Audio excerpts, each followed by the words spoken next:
Au milieu des gratte-ciel imposants de la métropole, une jeune femme, vêtue d'un costume parfaitement ajusté et dégageant une grande confiance, se dirigea vers la façade vitrée d'un siège social prestigieux d'une grande entreprise.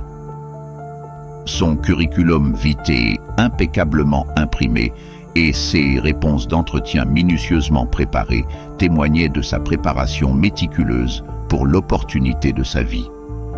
Elle pénétra dans le hall élégant et climatisé, regorgeant de promesses de succès, et fut rapidement escortée vers la salle d'attente. Alors qu'elle s'installait dans un fauteuil élégant, elle ne put s'empêcher de jeter des regards furtifs aux autres candidats, pleins d'espoir, attendant leur tour. Son cœur battait avec impatience. Chaque minute qui passait résonnait de l'importance de l'entretien à venir. Le silence de la salle fut soudainement brisé par l'entrée d'un homme. Ses vêtements en lambeaux et son apparence négligée semblaient déplacés parmi le raffinement de la pièce. Avec une légère hésitation, il s'installa à côté de la jeune femme, dont la réaction instinctive fut de s'éloigner, comme si sa simple présence était une offense à son environnement soigné. D'une voix douce, l'homme rassembla le courage de demander l'heure, ses yeux reflétant une pointe de vulnérabilité sous la fatigue.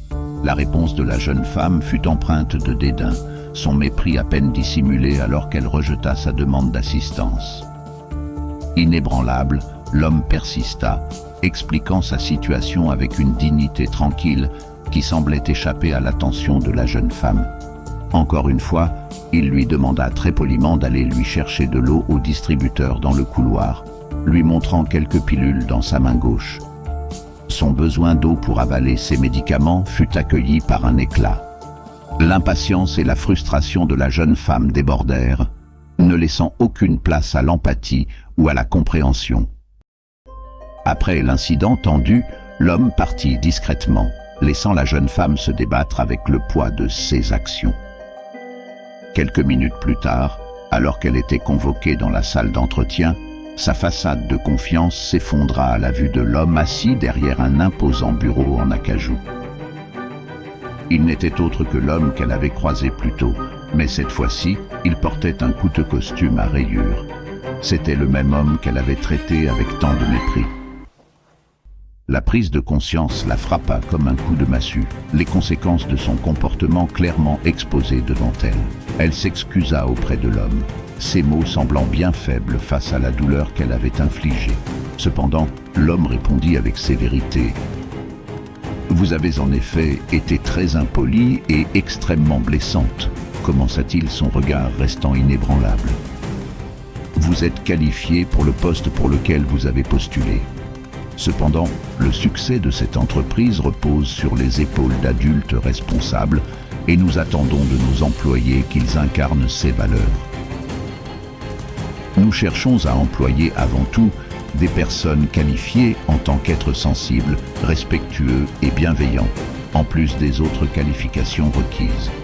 Malheureusement, vos actions d'aujourd'hui ne correspondent pas à nos principes.